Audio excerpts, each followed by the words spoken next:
staying with us. Illegal commercial establishments are quite an eyesore in residential areas in the city.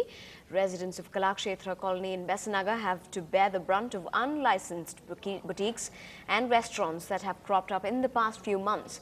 Zoya Thomas caught up with some very angry residents, angry because the authorities they imply are probably hand in glove with the offenders. A purely residential area. That's how Kalakshetra colony in Besanagar is classified by the Chennai Metropolitan Development Authority. But that's only on paper.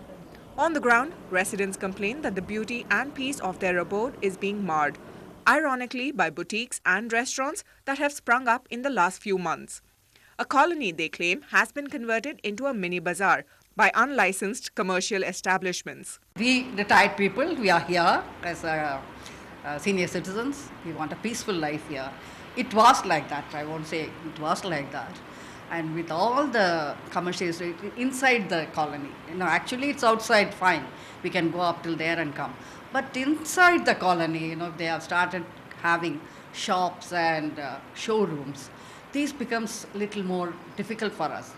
The Kalakshetra Colony Welfare Association has gone from pillar to post, trying to put an end to this menace. Interestingly, the commercial establishments were sealed following complaints by the residents. But this seems to have been a mere eyewash, as the shops reopened just 4 days after the sealing. We met the Corporation Commissioner in 2009 March. We meaning the resident association members, committee members, went and met him. And he very clearly told us if it is under the second master plan, if it is a primary residential area, I will make sure that everything is removed. But till date, he has done nothing. We have immediately gone to the CMDA office, got the land use plan and found out this area is purely primary residential area. CMDA officials chose to look the other way, even for our cameras. But the Chennai Corporation insists that commercial establishments are allowed here under the second master plan. The second master plan, wherever there is a 40 feet road, it can be deemed as a mixed residential. This is a second master plan as per the second master plan. Even here, there's a catch. The roads are not 40 feet wide. Why are areas classified if they are not to be adhered to? Why is no action taken after issuing notices? These are the questions that the Kalakshetra colony residents have been asking for months, fighting a lone battle against illegal commercial establishments. With camera person Srinivas and Prabhu, this is Zoya Thomas for Ndtv-Hindu. Residents there quite understandably irritated.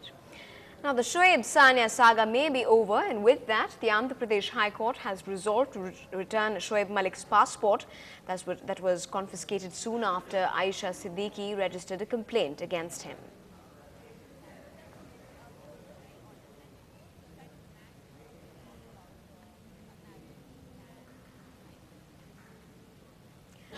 In more national news, justice has finally been granted. Jessica Lal finally gets justice after 11 years. The Supreme Court today upheld the punishment given to prime suspect in the case Manu Sharma for murdering the model in 1999. Manu Sharma is serving his life sentence at the Tihar jail in Delhi. The court also upheld the conviction and sentence of 4 years jail term of Vikas Yadav, son of the controversial Uttar Pradesh politician DP Yadav, and Amarjeet Singh Gill, an MNC executive, for his role in the destruction of evidence. Let's now get down to business on our special segment, Business Line.